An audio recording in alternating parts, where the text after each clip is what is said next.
The skeleton on the hill. Mia Caldwell never considered herself a believer in the supernatural.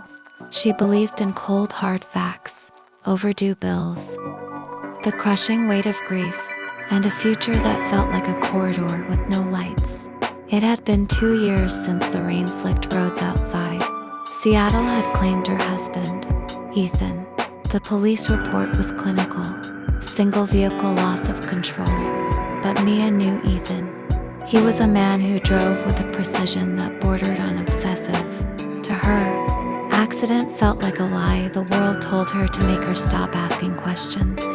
When her savings dwindled to nothing, Mia found an ad for a property in Willow Creek, a small Midwestern town where the fog clung to the fields like a shroud. The house on Maple Lane wasn't just cheap.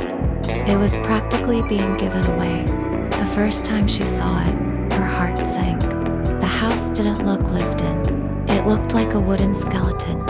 Ivy strangled the porch like a jealous lover, and the wood groaned under her boots as if the house itself were screaming for her to leave. But Mia had nowhere else to go. She turned the key, stepped into the stale, lightless hallway, and felt the heavy click of the door. Behind her, a sound that felt far too much like a trap. The letter from the dead. By the third day, the isolation of Willow Creek began to settle into Mia's bones. She spent her hours in the attic, wading through decades of dust and discarded memories. While moving a stack of rotting crates, she noticed a section of the wall that didn't match the rest. The wood was slightly raised, the grain misaligned. She pressed it, and with a sickening crack, a hidden panel popped open. Inside, the air smelled of copper and ancient paper. There was a rusted locket and a stack of yellowed newspapers. But what stopped her heart was the white envelope sitting on top. Her name was written on it. The handwriting was unmistakable. The slanted E, the rushed loops of the A, and the faint, habitual underline beneath her name. It was Ethan's hand. Her fingers trembled so violently she nearly dropped the paper as she tore it open. Mia, if you're reading this, you're closer to the truth than I ever wanted you to be. Don't trust the smiles in this town. Their eyes are cold for a reason. I didn't leave you, Mia. I was hidden away. The roads of Willow Creek lead to places I couldn't reach. Run, Mia, or fight. But don't let them see you crying. Her eyes darted to the date at the top of the page. It was dated 1 month after Ethan's funeral. The world tilted. Ethan, she whispered, her voice cracking in the hollow attic. Only the settling of the old floorboards answered her. That night, every shadow in the house on Maple Lane seemed to be watching her, waiting for her to break. The next morning, Mia sought refuge in the Copper Mug, the town's only cafe. The atmosphere was thick with the smell of burnt coffee and unspoken rules. When she mentioned the house on Maple Lane, the room went dead silent. The clinking of silverware stopped. That house has a memory, dear, an elderly woman whispered, her eyes clouded with cataracts. Some places don't want to be lived in. They want to be left alone with what they've done. The locals spoke of the Warren family, the name that hovered over Willow Creek like a dark cloud. Robert Warren was the patriarch, a man who built the town's schools and factories, but also owned its secrets. Mia remembered Ethan mentioning the name once. Years ago, during a late-night phone call, he had called Robert a man who builds an empire on the bones of his conscience. Mia realized then that Ethan's accident wasn't a tragedy. It was a hit. He had stepped into a web that stretched from the corporate offices of Seattle to the dirt roads of this dying town. A local contractor named Nate Harper arrived to fix the sagging porch. Nate wasn't like the other residents. His eyes held a warmth that felt out of place in Willow Creek. His hands were calloused, and he worked with a quiet, somber intensity. People say this place is cursed, Nate said one afternoon, wiping sweat from his brow. Do you believe them? Mia asked, leaning against the doorframe. Nate paused, looking at the dark woods bordering the property. I don't believe in curses. I believe in scenes. People invent ghosts so they don't have to face the people they've hurt. Nate revealed that his own family had been ruined by the Warrenses. Father's land stolen, his legacy erased. Mia felt a spark of kinship. In a town full of predators, Nate felt like a fellow survivor. But in the back of her mind, a voice whispered, "Is he here to help? Or is he looking for the same thing I am?" Driven by a restless energy, Mia tore into the floorboards beneath the staircase that evening. She found a small metal box. Inside was the rusted locket she had seen earlier. When she pried it open, her breath hitched. The photograph inside wasn't of her, but it might as well have been. The girl had the same high cheekbones, the same inquisitive tilt of the head.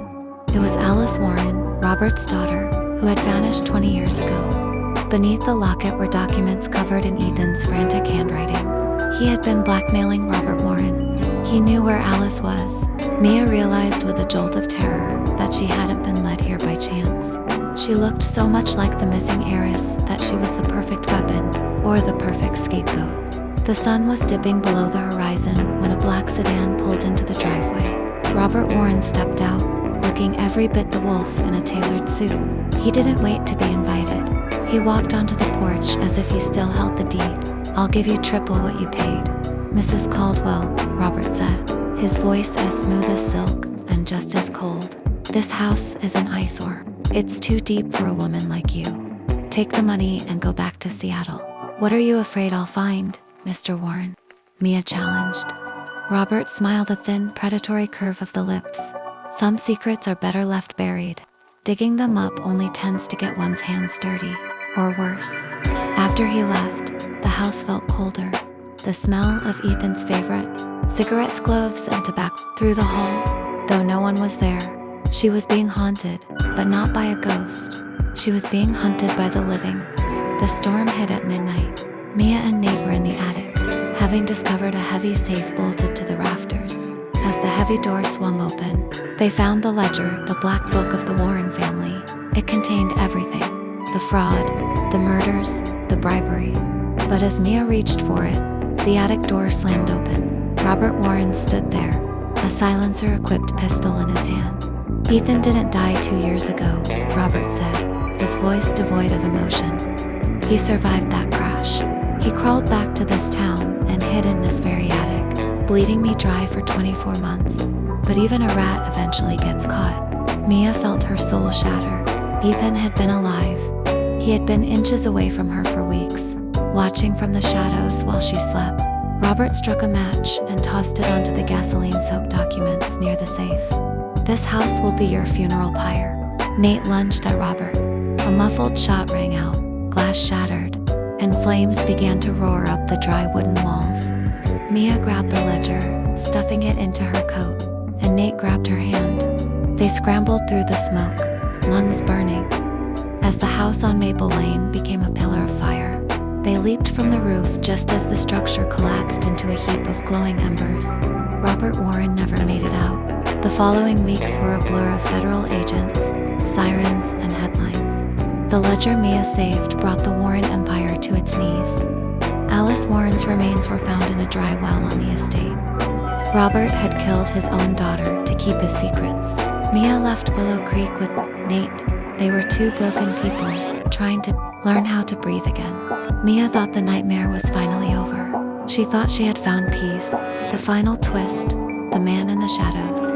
One quiet evening in her new apartment, Mia was sorting through Ethan's old backpack, the one the police had returned to her after the fire. At the very bottom, tucked into a hidden seam, she found a photograph.